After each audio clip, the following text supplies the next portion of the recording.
Good evening, everyone. Thank you so much for being at the National Civil Rights Museum for this truly special occasion. You know, this is a place where community comes together for all kinds of reasons. Sometimes good, sometimes to celebrate, sometimes to be in reflection, to reminisce, and to be reminded that nonviolence is the way to go, and we need each other. Now, I'm no Reverend Lawson, but I listened to him very closely, and I read his words. I'm also no Emily Yellin, but we're going to hear some fascinating dimensions of their relationship and Reverend Lawson's story here tonight. Being at the National Civil Rights Museum is something that we always cherished when Reverend Lawson was here. So I'm honored that we are having this special moment. By the way, my name is Russ Wigginton, and I serve as the president here at the National Civil Rights Museum.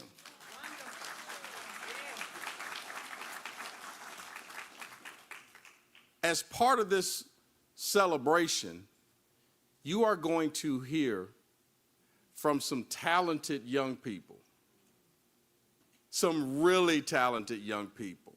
Memphis Jazz Workshop.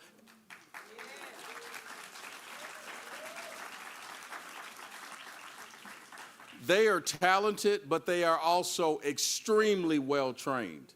They are well-trained by Stephen Lee, who is a magnificent musician, who has a passion for young people, helping them reach their full potential. That's what it's all about, folks. Sit back and enjoy this wonderful, wonderful evening. Thank you so much.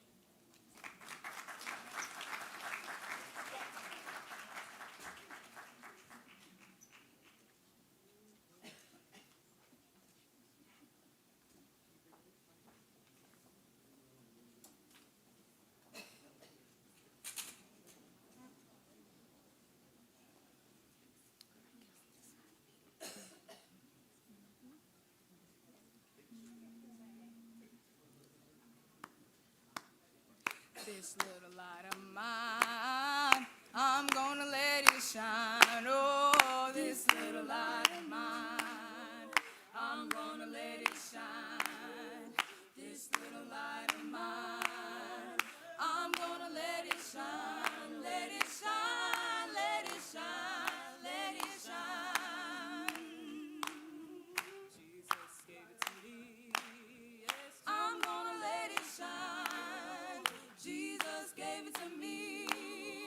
I'm gonna let it shine.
Good evening, Memphis.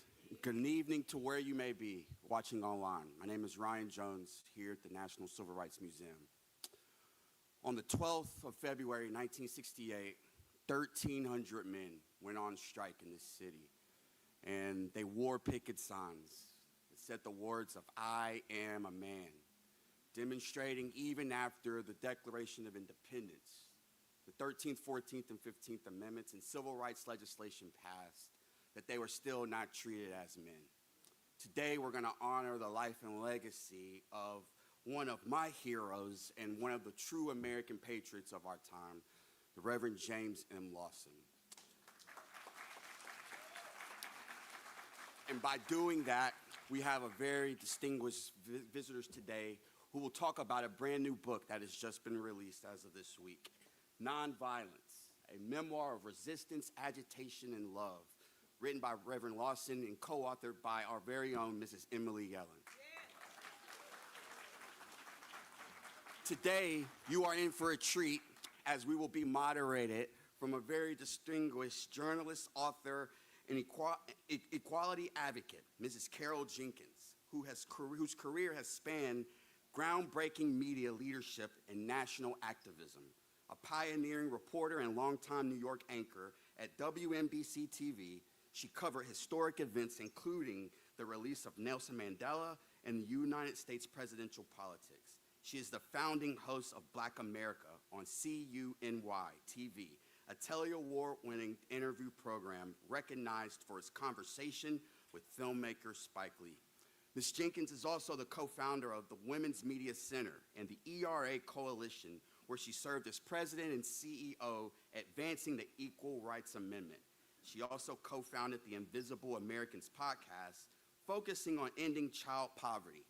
The co-author of Black Titan, a biography of her uncle, A.G. Gaston, Jenkins continues to champion equity through media, advocacy, and public leadership. Thank you, Ms. Jenkins, for being here with us.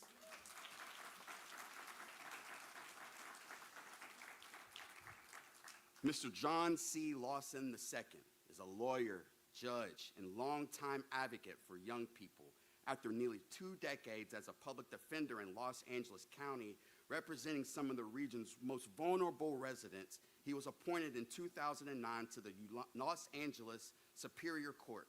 As a judge, including serving as supervising judge of juvenile justice, he is focused on rehabilitation, education, and second chances.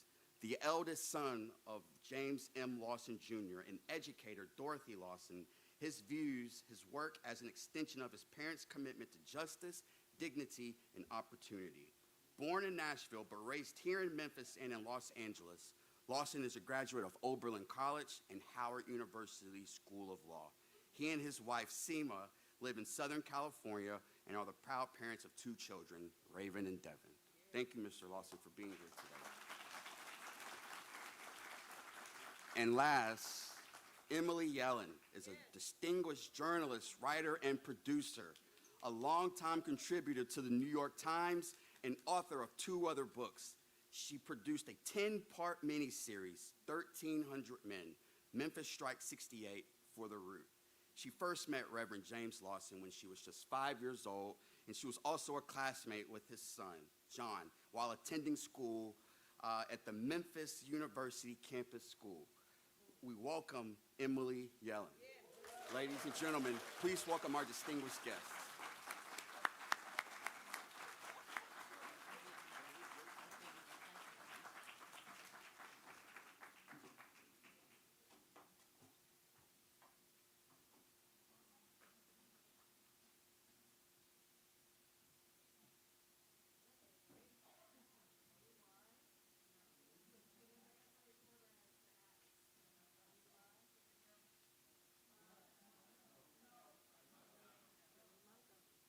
What about this? Ooh. Even I can hear that. Thank you all so much for being here tonight. This is such an honor for me. John and I walked through, and John's wife walked through the museum today, and we both found our history. We're going to hear a lot about John and his dad and this, but what you should know is that I'm an Alabama neighbor. I was born in Lowndes County, Alabama, on the farm that ultimately turned out to be the third stop in the march from Selma to Montgomery. My uncle, A.G. Gaston, of course, with the A.G. Gaston Motel and his enterprises in Birmingham, were the headquarters for a lot of the work that John's dad did, desegregating the department stores of Birmingham, Alabama. And I'm sure that my cousins who sat at the lunch counters during those days of the 60s were trained on logistics and directives that were created by John's dad, James Lawson. I do want to say that I heard a lot about this book. Jamia Wilson, who's the publisher at Random House, is a dear friend.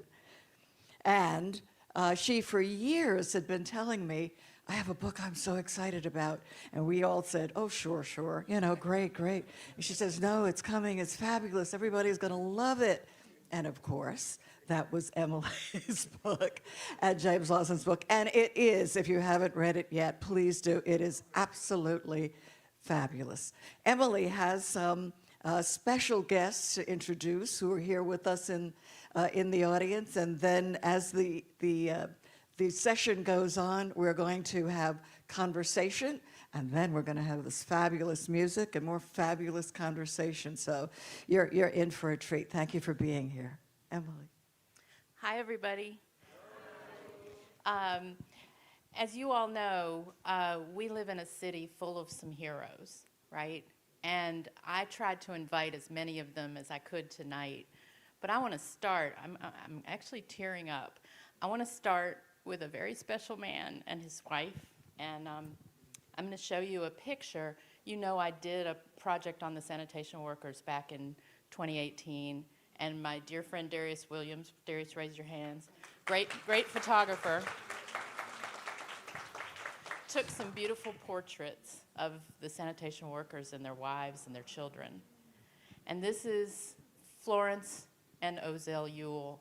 And Mr. Ewell was one of the 1968 sanitation workers. If you can just, you don't have to stand up. Oh.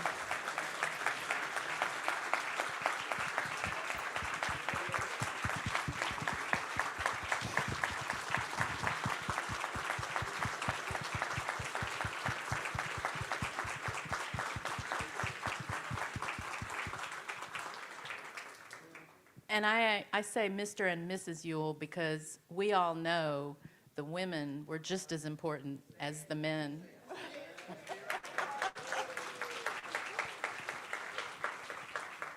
Which leads me to the Leach family. We have a whole row because there are a number of Leach family members. I guess Mrs. Leach wasn't. Oh! Yes. Hello, Mrs. Leach. This is Jimmy Leach.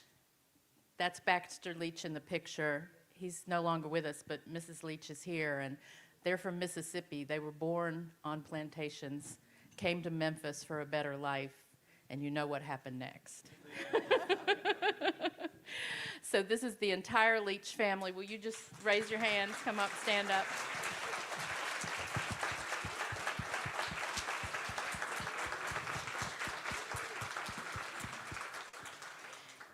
And then we have the first family we interviewed, which was the Turner family. And this is, it's Alvin Turner and his wife, Helen. And we have Beverly, their daughter.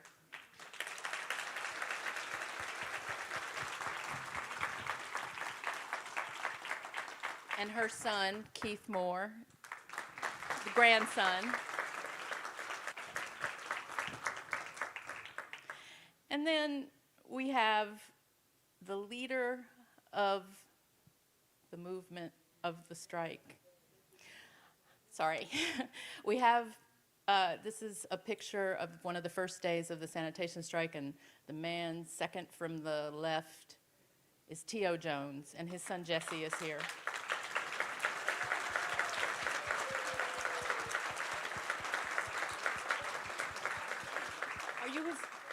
You're his daughter.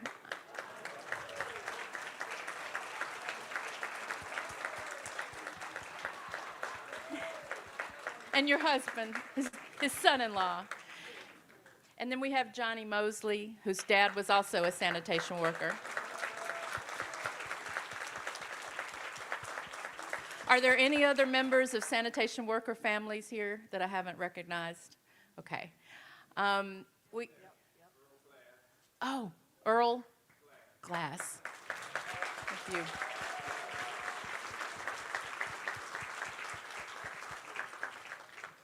These men and their families. What? Go ahead.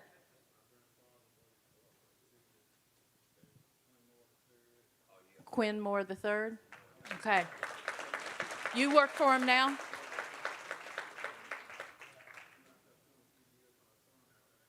$23 years. And your son?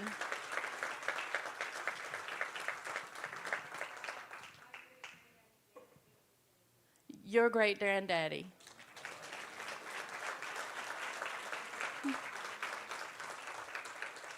Okay, is that it? Well, we also have a couple of other people who were in the movement, but I just want to say one more thing about the sanitation workers. These are men, women, children who taught us what it is to be a full human being and to stand up to structures that are detrimental to us all. That's all I'll say. Maybe not all I'll say. And then I want to recognize Dwana Kyles. She's here, Reverend Kyles' daughter.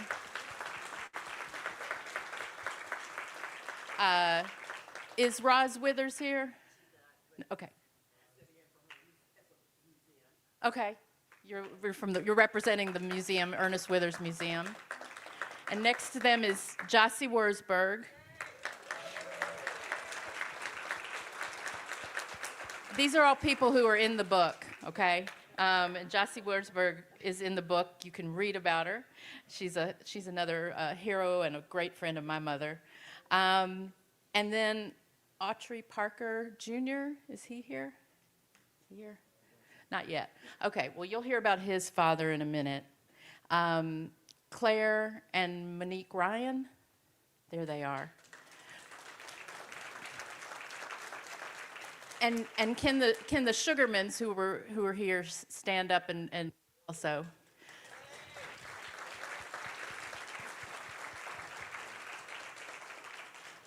Russell Sugarman and Marvin Ratner started the first integrated law firm in Memphis, along with A.W. Willis. Yeah.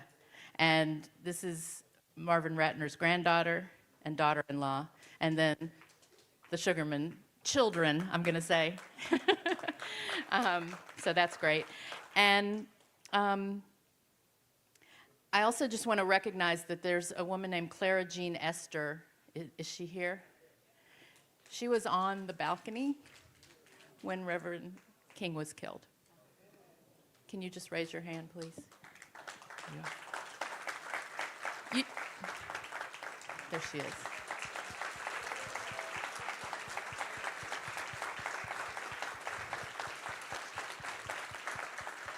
She was a student working with the SCLC.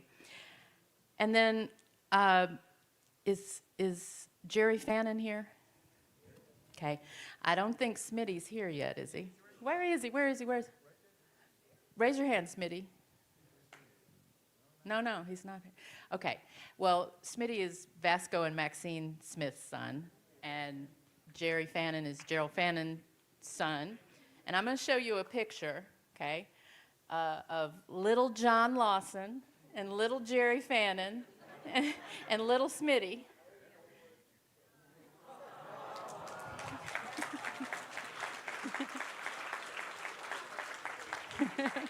Now that's the John Lawson I knew. That was when we were 6 and we were in the first grade, and that was 1968, marching downtown with the sanitation workers. So that's a very special photo. And then I also want to recognize the reporter covering for the Commercial Appeal is John Bifus. John? He doesn't want to be part of the story because he's the reporter, but His mother and my father and another man named Bill Thomas interviewed Reverend Lawson 11 times between 1968 and 1972, and part of this book is based on their interviews. So I wanted to recognize him, and his mother wrote the great book, At the River I Stand, about the strike.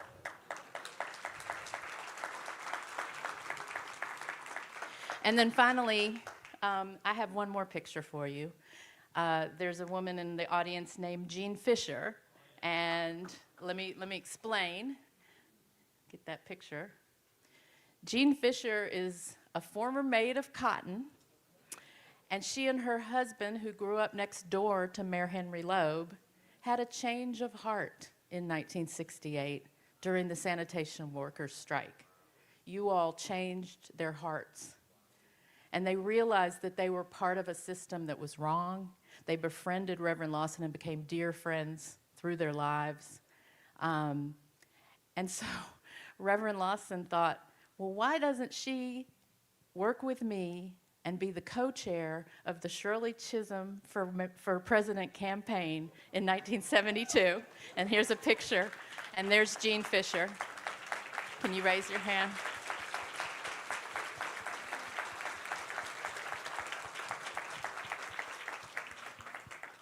And that's it. I'll sit down now. Let me say one more thing.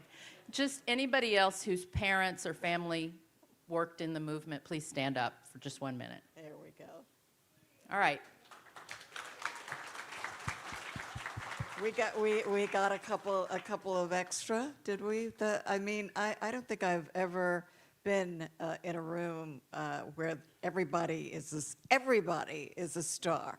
And so I just want to say to all of you out there who Emily has introduced and the ones who are somehow connected to all of this, you know, you are amazing. I am so moved to be in this room with you. And Emily is right, you know, Russ and Ryan are right when they say that what happened here in Memphis changed our world. And we thank you for the example, and we thank you for now being able to talk about the great Reverend James Lawson. And now what I said to John, and I've said it to Emily as well, I know the Methodists, I'm told, do not have saints, right? You know, which is really a shame, because I would nominate James Lawson to be a saint, you know. We have Paulie Murray in the Episcopal Church. She became a saint. James Lawson definitely deserves to be in that same category. And you will find out in our conversation today, because this is an extraordinary life. You know, Emily and John, you are, and I want you to know that these two are sitting next to each other tonight in 2026. They probably sat next to each other in kindergarten. Is that, so Emily? He probably pulled my hair. I know, you probably pulled your hair. So these two, that they are out telling this story to me, you know, just makes my heart, you know, burst with pride and with warmth. And you do it so well. Emily, talk to us about how you came to this project as an extended member of the family. And John, you can add, because you were the emissary that actually made it happen. Okay, I'll start, and John can finish that question. So, as you said, I've known Reverend Lawson since I was 5, but my parents and Reverend Lawson worked together in the movement. And my parents were part of they directed a project where they interviewed everybody involved in the strike, and we'll talk about why they did that later. But so I grew up around this story, and in the 90s, I was back in Memphis after moving away for college and life beyond New York. Yay, New York. I came back and I started writing for the New York Times about the South, and I interviewed Reverend Lawson a couple of times during that. And then in 2018, there's other parts of the story, but in 2018, I produced this 1,300 Men video series about the strike and the sanitation workers and their wives and their children. And Reverend Lawson was the only other person we interviewed. So we had really reconnected. And in 2020, when the pandemic hit, I was talking to him, and I said, have you ever thought about writing your memoir? And he said, well, my family's wanted me to do this forever. And I said, well, I would love to help you. And then Dad came home to dinner, and he said, Emily would like to work with me to tell my story and put my words to paper. And so what do you all think about it? And the most important vote was Dorothy Lawson, because James Lawson didn't do anything without getting the approval of his wife of 64 years, Dorothy Lawson. And when Mom said yes, then the okay was done, the vote was done, and so this great task was launched. And I have to thank Emily because when you read the book, and I've read the book a couple times, it's my father's words. And I can only thank Emily for her ability to kind of focus and shape and put those words to paper, because when I read this book, I'm actually hearing my father at the dinner table, or hearing my father in many discussions that we have while watching cowboy movies. So I want to thank Emily for this heroic task of putting my father's story together for all of us to share in. honor. Absolutely. Now, writing a book with someone is a difficult thing. I did that with my daughter, and we did not speak for quite some time. We're friendly now, and she's given me 3 wonderful grandchildren, so all is forgiven, but, you know, that's a difficult thing to do. Now, I understand that you talked with him, what is it, several times a week for years.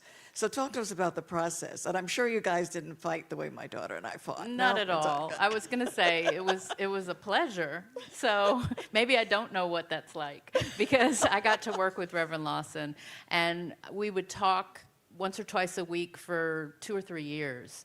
And, you know, listening to him talk about his life, he remembered everything. I went out to LA a number of times and sat with him, and we'd have 5-hour sessions in the lounge of his church. And, you know, about 2 hours in, I'm thinking, he's in his 90s. I better, you know, be careful. And I said, Reverend Lawson, don't you want to take a break? And he goes, no, let's keep going. And then I said, can I take a break? You know? And so I would, and he'd sit there and wait for me.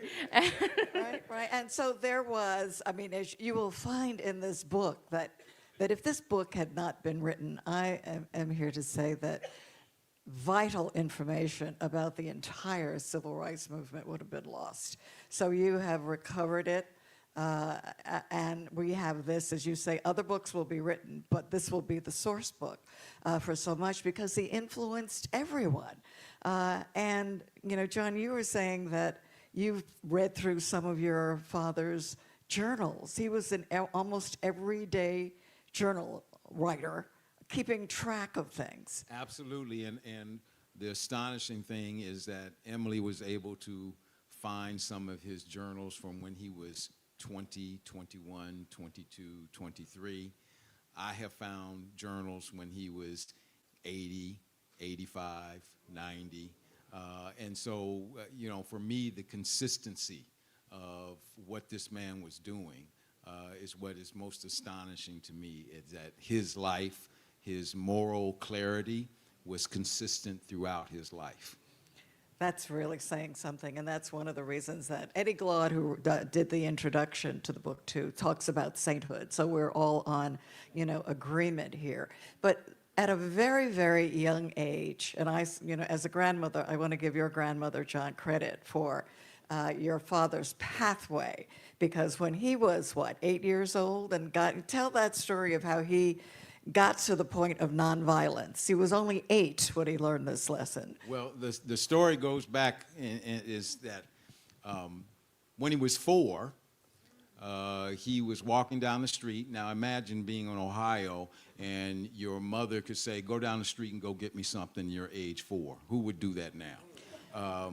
But my father came from 12 boys and girls. All the sisters came first, and then he was the first of all the sons who came second. So he recalls that when he was 4, he was walking down the street, and a little white child yelled the N-word at him. And my father went up to him and slapped him. But he didn't go back and tell mom and dad that. But when he was 8 years old, the same type of event took place, and he slapped this kid. And so he went back home, and Big Mama, as we called her, said she was working in the kitchen, and he sat in there with his mother and told her what he had done. And Big Mama said to him, without looking at him, "Jimmy, what good did that do?" And then she said to him, "Jimmy, there's got to be a better way." And for him, that was a spiritual revelation for him. That was mind-changing, heart-changing, and for him, it was that moment that he felt fullness of being a human being, and for him, that was the last time that he was going to use violence against any person. And so that is the moment that he tells everyone that was the moment where he felt the presence of the divine, telling him that you are here on this earth not to use violence, but indeed that you are a full human being and that you do not have to use violence to show or demonstrate your own humanity. You know, the interesting thing is that he understood God or spirituality at that young age, you know, and he felt that God in some way had chosen him to do this work, you know. So that, Emily, is, you know, did he talk about that? How did he talk about that? The thing that I think that's so impressive and interesting is that he, at 4 even, he said, "I knew that I was Jimmy Lawson, I was a child of God, and I mattered." And that's what his family had given him. Right. And it was what sustained him through 95 years of this. 95 years, Right. right? And But- so I think his spirituality was central to what he did. I think it sustained him, but I also think that it's the kind of thing that we all have within us, and that's what you can learn from him, is that you don't have to be religious. I'm not, but I learned so much from him. Right, right. Now, the grandson of a preacher, the son of a preacher, he was a preacher. John, I don't know what happened to you, but, you know. A lawyer. I hear you're doing okay, though, right? I hear it worked out well, but at any rate, there was this streak going through it. But he was extraordinary in that at 4 and at 8. But then at 20, when he was a young person, he said, well, he was a pacifist. He was and Emily, you need to describe how he put it, because I would say conscientious objector, but it was more than that, you know. He was. Yeah. So when he was in college, the Korean War was coming, and when he turned 18, you were supposed to register for the draft. And he got his registration, and he decided that he was not going to participate in the selective service. He could have been a conscientious objector. He actually could have gotten a ministerial excusing of it, but he decided not to on principle, because he said that the selective service was built as a racist structure, and it sent people who were living in poverty and people who were not white, you know, to war. And obviously he wasn't a big fan of war, but he actually supported World War II. And so he was sort of forming his views. And so he was sent to prison, federal prison. They made an example of him. He was 3 months or 2 months from graduation from college in Ohio, Baldwin Wallace College. And the college wouldn't let him graduate. He had to go to prison. And he spent 13 months in prison. He got out because the Methodist Church promised they'd send him out of the country. And that's when he went to India. And he was sent to India on a mission, but he happened to get there, and the month after he gets there, he has there's this meeting of people who are activists in nonviolence, and he meets all the people who worked with Gandhi. Gandhi had died, but they had gotten the liberation of India from the British, and Nehru, the leader of India, was there. So he met the leader of India, no big deal, you know, a month in. And his diaries or journals from prison make up the chapter about prison. So you get to read from him at 22 what he was thinking, and it's just stunning.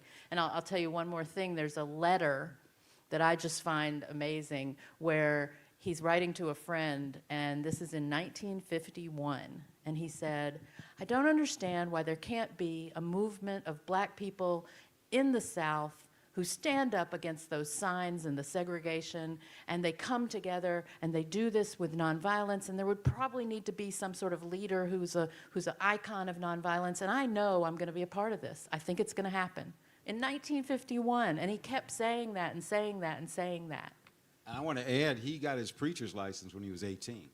And he was assigned to pastor a church at 19. So between going to college, he was also going down the road and being a pastor of a church.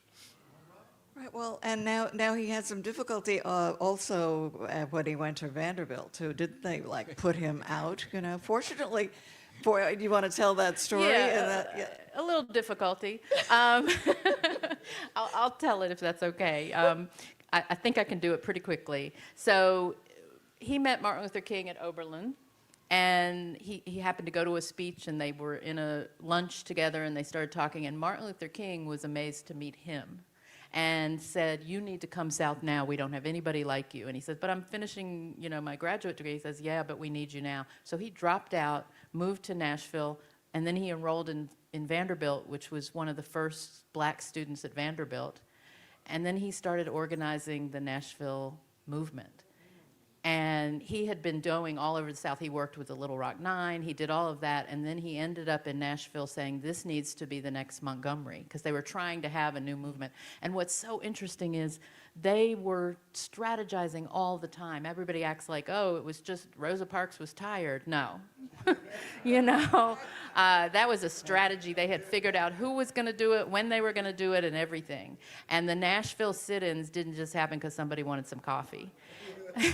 It happened because they spent a year preparing. They talked to people and found out what the problem was. The women, the black women of Nashville, told them that it's shopping downtown. That's where it's the worst. So they targeted some stores and they tested it out. And then he recruited, John Lewis, Diane Nash, Right, Bernard Lafayette. A few people, Yeah. few nameless people, right? And it was a long process, and then they did the sit-in. So it was a year of preparation, and that's what nonviolence is. Right.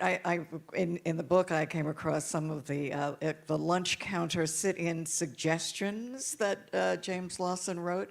I mean, it's a long list of them, but this number one really struck me. It says, this is not to do, you don't strike back nor curse back if so abused. And then at the end of this long list of things that you are not supposed to do, it says, and may God bless each of you, which I thought was, well, that made sense, right.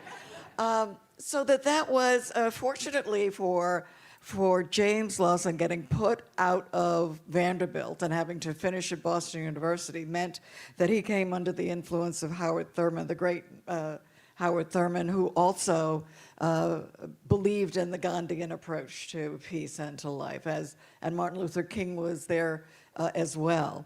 And because of this, not only, he was the tactical creator of so much of the movement, and he was also the spiritual leader. I mean, so this is his contribution to, where we all are today. Absolutely. The reason why he enjoyed going to India, so he could study nonviolence. And he wanted to learn, how did Gandhi push using nonviolence to overthrow the British Empire? How did they kick the British Empire, which at that time was the greatest empire of all the land? And so once he saw and studied how that force of nonviolence, that soul force worked, and when he read in the newspaper when he was in India and read about this sit-in, this movement that was going on for a bus boycott, and he jumped up and down and said, oh, I can't wait to get back to America. And so seeing what was going on, he immediately said, I need to get back, but he took a detour going through Africa to see and for himself and experience all the independent movements that were going on through Africa. And then again, meeting with all those leaders who were trying to move and overthrow the colonization that was going on through Africa. And so he ended up in Oberlin, and as Emily said, that's where he met someone he considered his spiritual, intellectual person that he knew he could join in this movement. And he and Martin Luther King were the same age. Right. The same age. Now, all of this is it's already, at this point, it's an extraordinary life, and not much has happened yet. I mean, going to jail, getting thrown out of college, I mean, all of that. But what was ahead, was extraordinary work in the civil rights movement. Yes, yeah. I mean, once he got to the South and organized the sit-ins, was kicked out of Vanderbilt, and he kept going. And that's the story of every campaign in the civil rights movement, and his stories. He was behind the scenes a lot. That was one of the things that he and Dr. King agreed on, that somebody had to be, he was a strategist. Somebody had to be the strategist who stayed in Birmingham, for instance. You won't see him in pictures, but he was there the whole time because he and Dr. King agreed that he should stay out and not go to jail, not march, and stay behind at the Gaston Motel, the headquarters, and strategize and recruit and help plan. And so that's what he did. And this is the behind-the-scenes story of all those things. Memphis, he was the chief of the strategy committee, and he was in press conferences. But in Nashville, too, he put Diane Nash and John Lewis and all of them in front because he thought they need to be the people. There need to be a number of leaders, not just one, right? So that was another sort of strategy of all of this. And it's amazing to see. It is amazing. Now, I know that we have musicals Yes. interspersed between. We are so lucky tonight, I mean, Emily, you're going to introduce Yeah. our. So Reverend Lawson said to me that there was a soundtrack of his life. And I thought that was such a beautiful phrase. And throughout the book, he would talk to me about songs. And growing up in the church and his family, they would stand around the piano and they'd all sing, and he sang. So I immediately thought of my friend Deborah Manning. And I thought, let's bring Deborah Manning into this beautiful celebration and have her sing some of the songs from the book. And so she's going to start with one that he said was one of the songs. Well, I have to say, This Little Light of Mine was one of his songs when he was a child that he grew up with. And this song that she's going to sing, but let me just say something about Deborah. For those of you who don't know, she sang "Oh Precious Lord" at Wattstax in 1972. Woo, woo. I call her Mahalia Jr. And I think it's appropriate that we had young people, and now we have people who were there at the time, because Reverend Lawson always said that this movement was intergenerational. The young people were important, but everybody was. And I'll say one more thing, because all these relationships, it's Memphis. Come on. We all are related to each other. Deborah and I were in a show. I was in theater as a kid, and we were in a show together. I was a little kid. There were 10 of us that were supposed to be in this show, and Deborah was one of the stars, of course. And when I auditioned, the director came up to me afterwards, and he said, "You know, Emily, we really want you in the show and everything, but when everybody else is singing, you just mouth the words." That's why I'm a writer, okay? But I can tell you, and you're about to see, no one has ever said that to Deborah Manning. Wade in the water, wade in the water, children, wade in the water. God's gonna trouble the water. Oh, wade in the water, wade in the water, children, wade in the water. God's gonna trouble the water.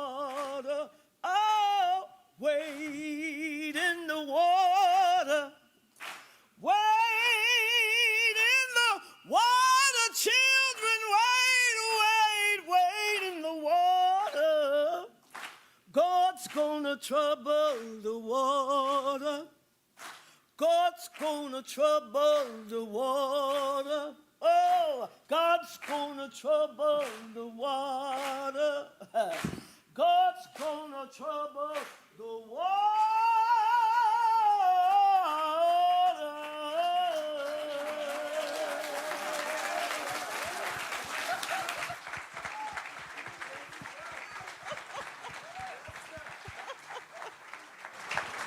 I don't know, Emily, it's a good thing she got to sing. You're right.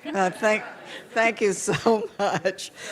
In this section, we would like to talk a little bit about Memphis and about the sanitation workers and about James Lawson and Martin Luther King Jr. and their determination that they were going to find a way to end poverty. And this is something that's close to my heart. A lot of my work now is about child poverty. I do a podcast, and as we read the numbers across, and when I say that I'm doing a podcast about child poverty, people always think that I'm talking about another country. And I'm talking about in this country, where so many children are starving, have no place, to live, not enough food, still getting no education, et cetera. James Lawson came to Memphis in 1962, and I was so struck in reading the book, Emily, when he talks about the poverty of that. He says, Memphis poverty was deep, it was prevalent and vicious in a way I had not seen before in the United States. And I think that that's, the way we have to think about poverty, is that it is an assault, it's vicious. It's a crime.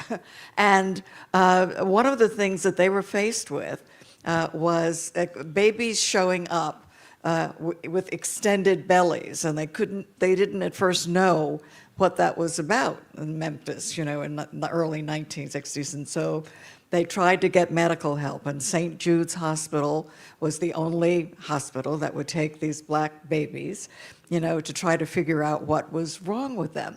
And so one of the doctors took the children in and then reported out, here's the problem.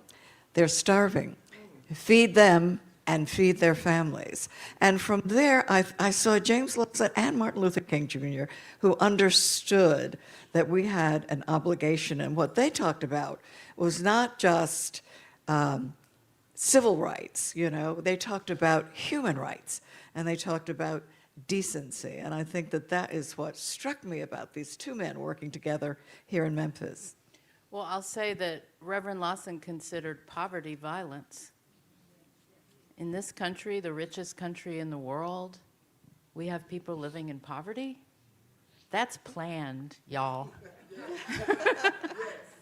And the poverty rate in Memphis has not changed much, if any, if at all. And that since '68. And Reverend Lawson and Autry Parker, who was a member of his church and a social worker, they started a nonprofit that addressed this, and they started going around to the places, the poorest, the people living in poverty in zip codes, where the most people were living in poverty. And I'm sure that some of them were working as sanitation workers, because the sanitation workers were forced to live in that sort of condition.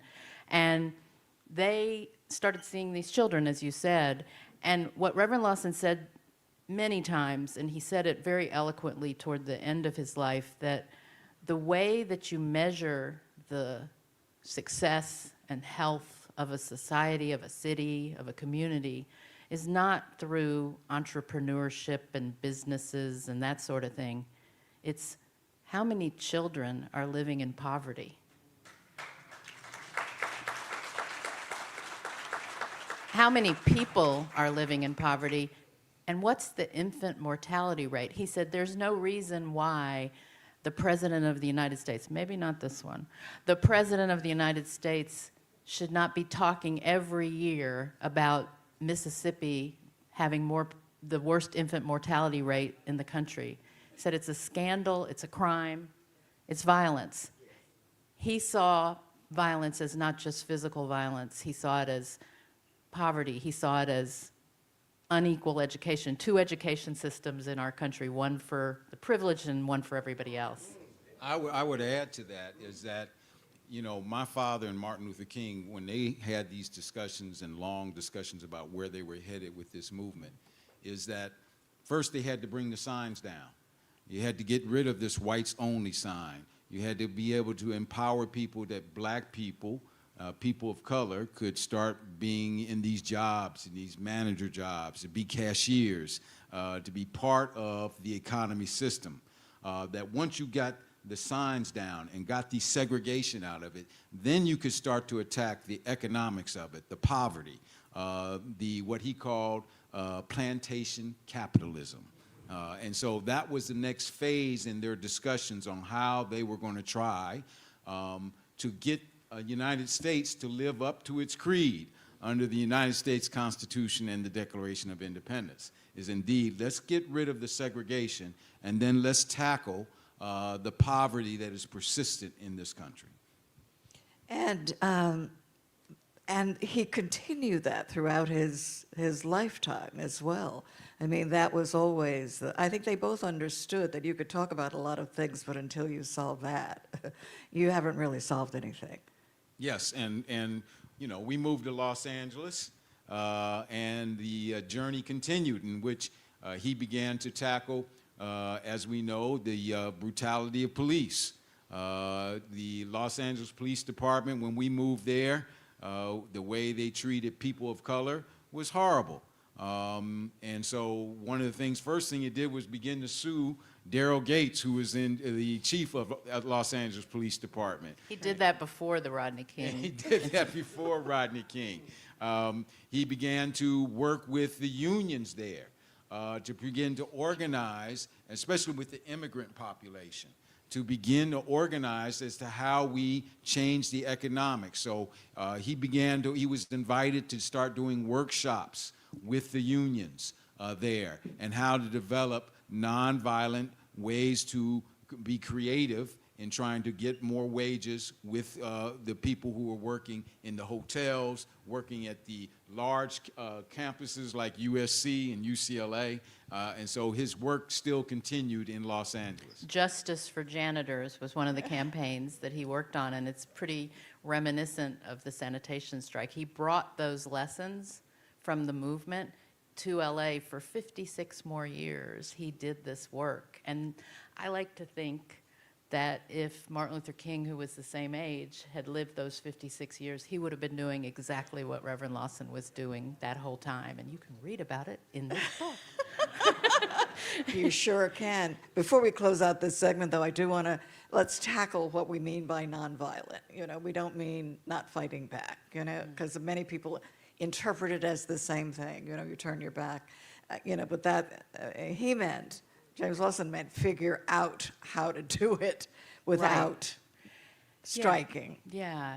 Well, he considered, I guess the way I interpret it, and then I'll let John talk too, but violence, the ultimate expression of violence is war. The ultimate expression of nonviolence is the beloved community where you lift each other up and you care for each other. Cruelty and domination is violence. Love, caring, lifting all boats. The way I like to say it too, especially being a white person that is doing this work, I hope, along with people who are not white, is Fannie Lou Hamer. I like to quote her, "Nobody's free till everybody's free." So this is all of our fight. On a personal level, you know, my father was consistent in his philosophy. My mother and my father agreed early on that when they decided to start a family, that they were not going to raise their children in what we were taught, spare the rod, spoil the child. So I was never spanked. My brothers were never spanked. Because, and even though we might have deserved a spanking every now and then, but my parents made it that in their household, they were going to find other forms of raising, of discipline, with their children in terms of guiding them, raising them in a positive way without necessarily having to use a belt or slapping our faces or anything of that nature. So, in fact, there was one time here in Memphis, because I believe back then Memphis had no problem with swatting or with bringing out the paddle. And my parents told me, John, if they ever want to spank you, you tell them to call your mother and father. And you let them know that your mother and father said that you are not to be spanked. And I remember once going to the principal's office,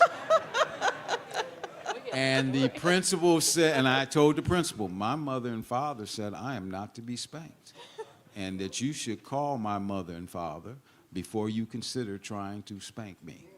And he looked at me and said, go back to the classroom. I sure needed you in my household, you know.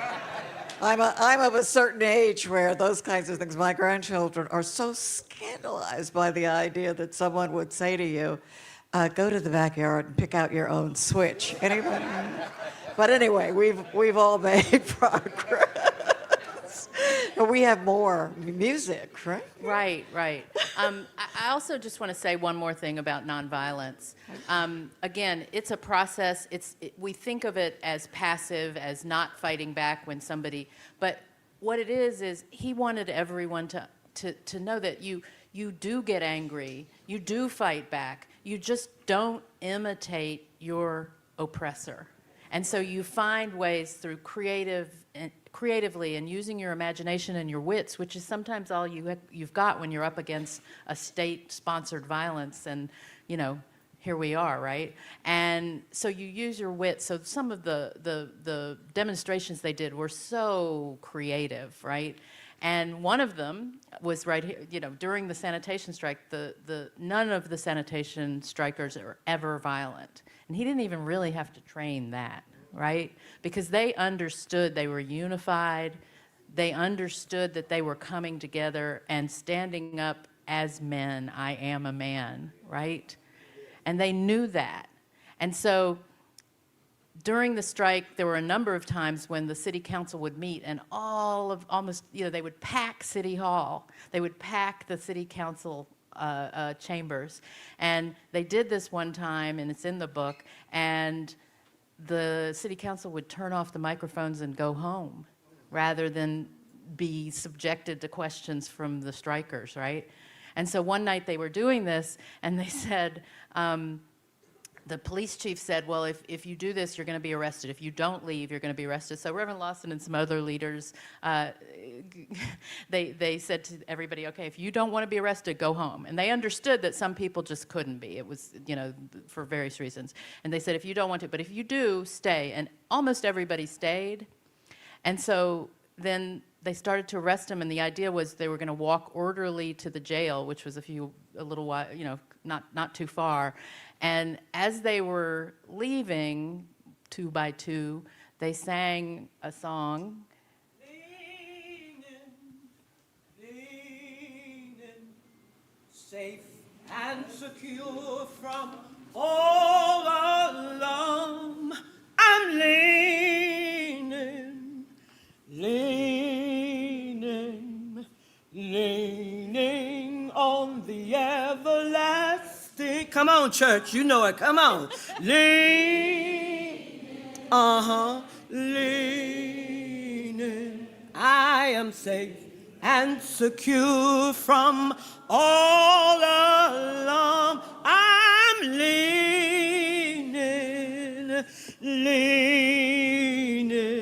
I am leaning on the everlasting arm.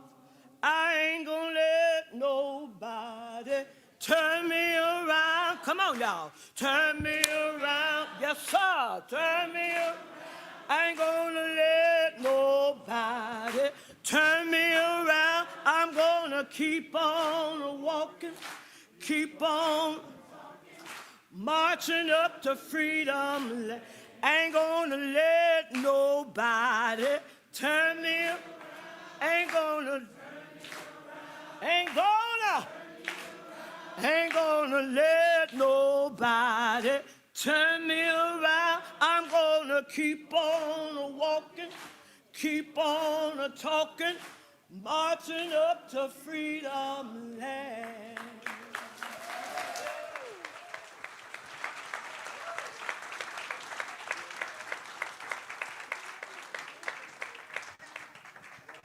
Emily promised me that she was only mouthing it. She wasn't singing I wasn't anything. singing.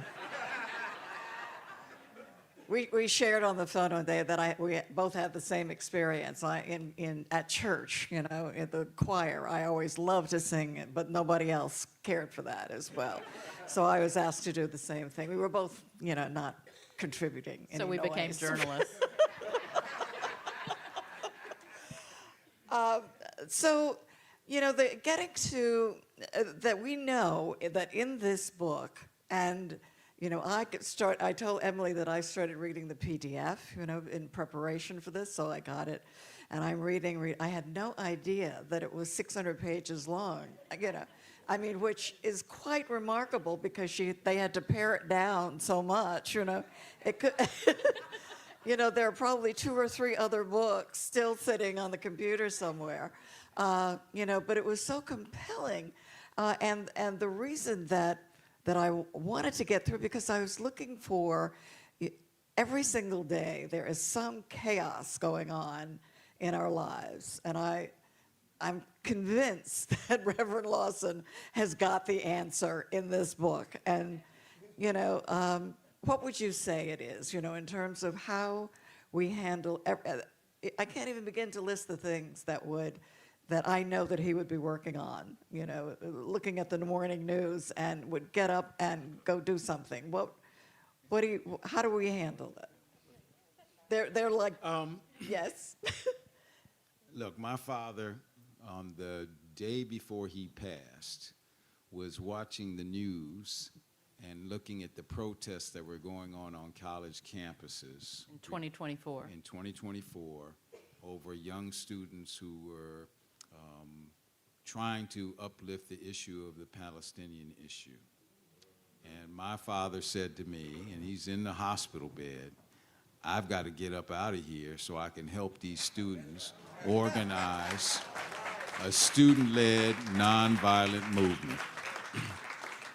And so I think that my father's story is one where, and there are other heroes sitting here in the audience, is that we have been here before with state-sponsored violence.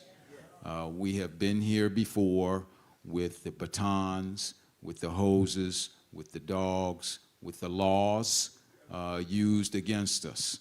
And so it is still the opportunity, and my father would be teaching and organizing as to how we use creative forms of nonviolence to bring down these unjust laws or unjust systems.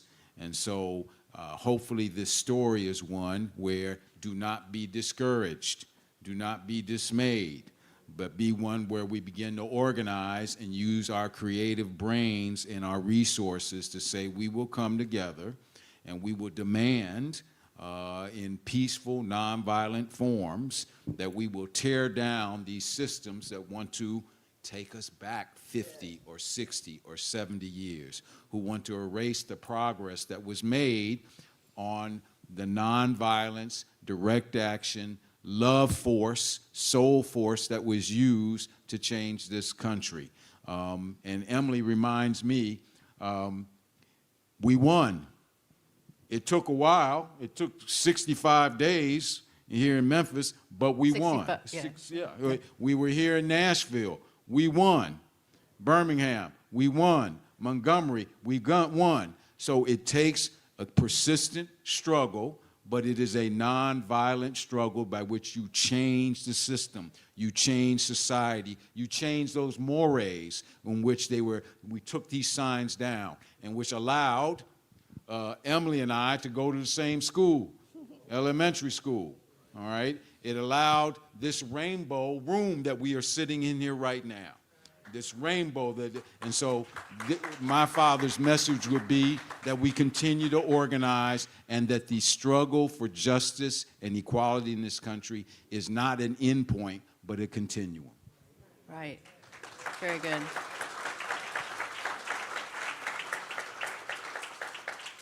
I think also it's really important to say that he never spoke out against people who maybe didn't embrace nonviolence but were working toward the same thing. So if you think of Malcolm X and Stokely Carmichael as he was at the time, and there's all these stories about the split between Black Power and the Civil Rights Movement, and I mean, those things were played up, but in the book you'll read the March Against Fear in Mississippi, where Stokely Carmichael, again, Kwame Ture, but he was called Stokely at the time. And yeah, that's the cover of the book, exactly. This is the Meredith March in Hernando. This is the day after James Meredith was shot, and they all came down. And Stokely Carmichael and he were friends. They were all friends. There's some pictures in here of them all laughing together, okay? They disagreed, but they also knew they were fighting the same fight. And here in Memphis, there's all these stories about the invaders and the split, and Reverend Lawson hired Kobe Smith and some of the invaders to work in that anti-poverty organization that I mentioned. So there is a relationship there, and he would be very, very adamant about not criticizing how people decide to stand up, but he would encourage that the successfulness of nonviolence is an argument for it. It takes commitment. It takes as much preparation as being in the military. That's how he saw it. And he said, and this was part of his, when he went to prison, he said, I am prepared to die for my country, but I'm not prepared to kill for my country. I will not. And so the idea of creative ways and nonviolent direct action is often misunderstood, and it's ridiculed almost, and maybe it's not as cool as some other things, but the violence is glorified. Reverend Lawson said that America is the most violent country in the world, okay, ever. We are the only country that's dropped an atomic bomb. We have more guns than humans in this country, okay? And so that reflex that we've all been raised in, that the ultimate power is violence, he would say the ultimate power is love. It's a force more powerful. And when he talked about love, he wasn't talking about romantic love. He was talking about a love that starts from within and that you then spread to your community, and then you spread even to the people who are oppressing you, which is a hard one, right? But the idea is, if you want to build a world that's better than we have now and that isn't about cruelty and domination, that's the way he saw you do that. And that's proven through, he would say, and I'm here about to say Jesus. I said I was going to convert her at some point in time. Okay, Reverend Lawson. I didn't spend, 3 years talking to him twice a week for nothing. He would say he was following what Jesus really was about, okay? And he was following what Gandhi was about. And he was, I'd say, working up to the day before he died or the day he died on spreading that. And he also said that at age 90, he realized he was not going to see this happen. And that's our charge. And the young ladies who sang, it's your charge. And the musicians here, it's your charge. And again, nobody's free till everybody's free. Exactly. We're going to close shortly, but John and I and we were going through the museum and went to the room in the hotel And we know that we lost Reverend Jesse Jackson recently. So before we leave, wanted to get your thoughts on, on that. I mean, it's no matter what, it catches your heart to, to know that that was possible, first of all. And Jesse Jackson was clearly, he would say, that James Lawson was indeed his mentor, his pastor. Jesse came out to Los Angeles and was working with my father at times of talking about the police brutality. When I was a young lawyer, I asked Jesse to come out to Los Angeles to talk about criminal justice reform. So it is a loss of another great lion in the movement towards human rights in this country. And you can also remember, we remember the phrase, I am a man, I am somebody. And so that continuum still goes on in terms of remembering where these leaders took us, where they believed in the use of nonviolence and soul force. And so I think that their legacy carries on to us, that we continue to recognize that we can indeed change this society to create the beloved community that we all want to live in.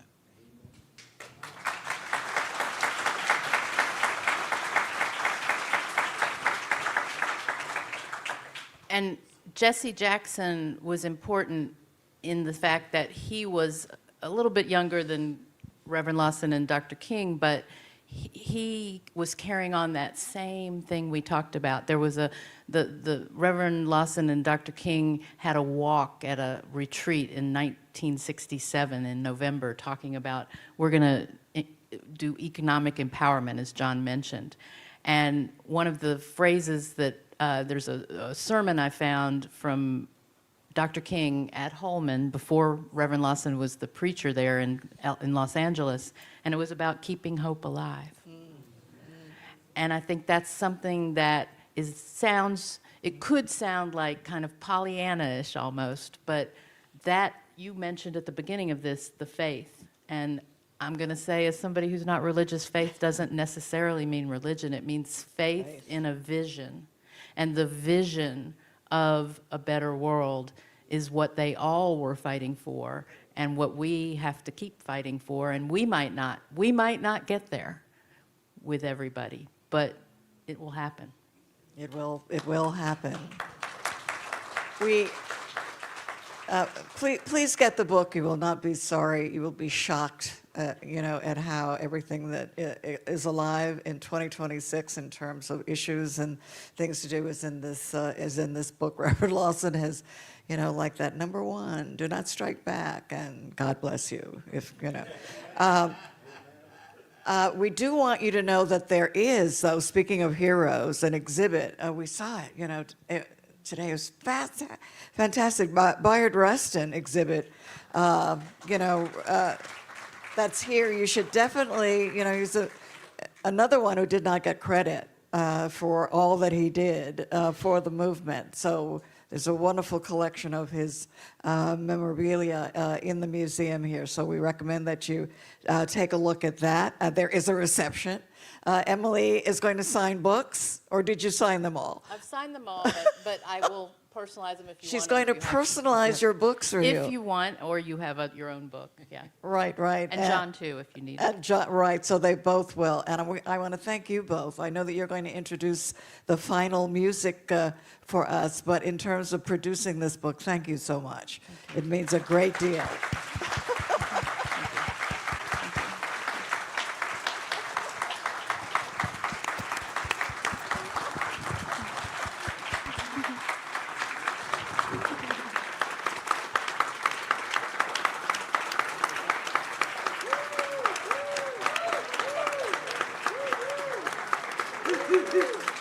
Thank you. All right.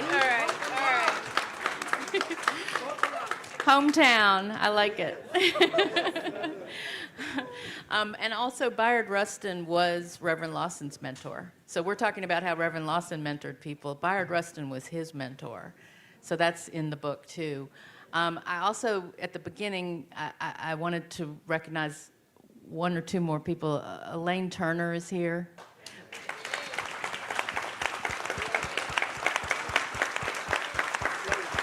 and her brother, and the Turner family, your sisters. The Turner sisters were called by what? I'm sorry. I'm so sorry, you all. This has been, okay. Anyway, the Lee sisters. I'm so sorry. Elaine Lee.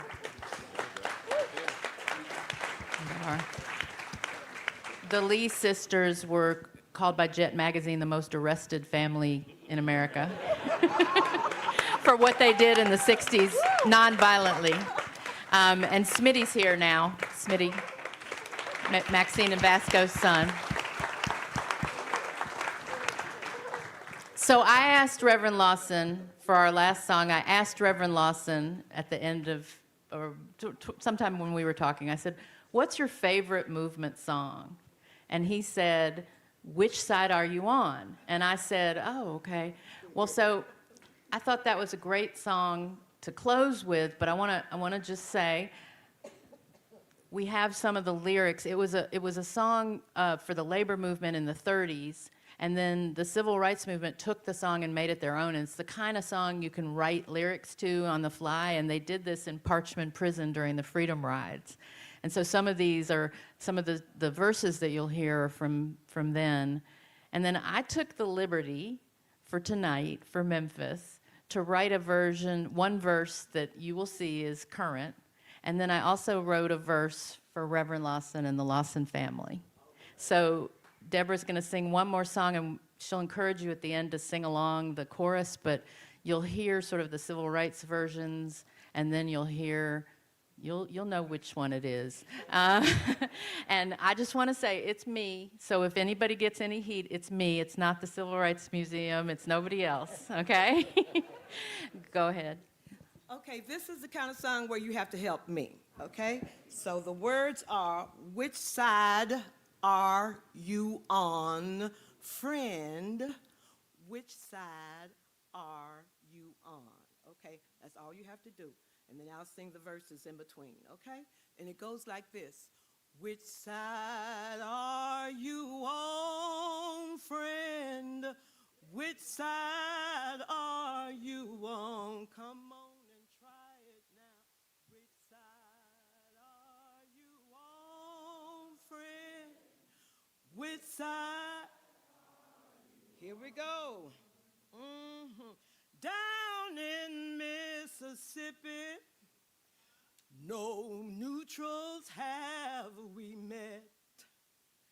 You're either for the freedom ride or you Tom for Ross Barnett. Now tell me which side you on, friend? Which side? Oh, y'all sound good. Come on, yeah, sing it again. Which side are you on, friend? Yeah. Which side are you on?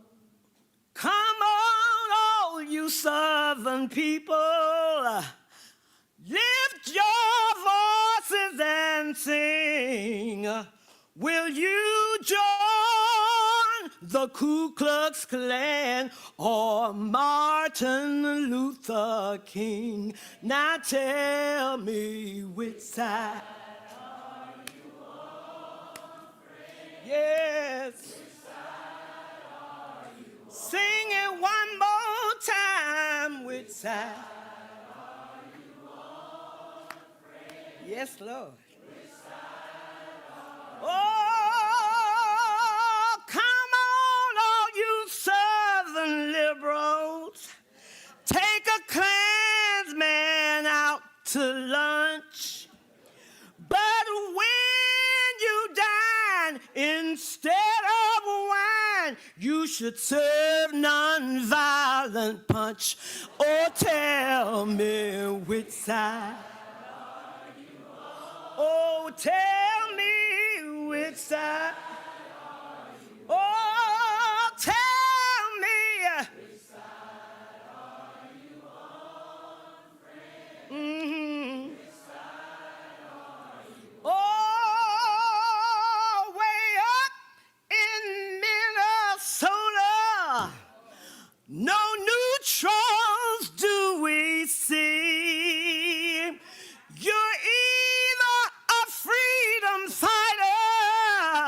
All you work for, I see. Now tell me which side. Tell me. Which side are you on? Oh, tell me. Which side are you on, friend? Yes. Which side are you on?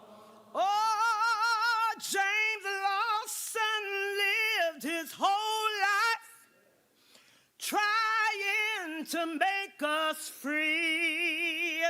Now it's up to us to build a beloved community. Now tell me which side are you on? Which side are you on, friend? Which side are you on? Oh, tell me. Which side are you on, friend? Oh, which side are you on, friend? Which side are you on? Tell me which side are you on, friend? Which side? One more time now, which side? Which side are you on? Which side are you on, friend? Oh, which side?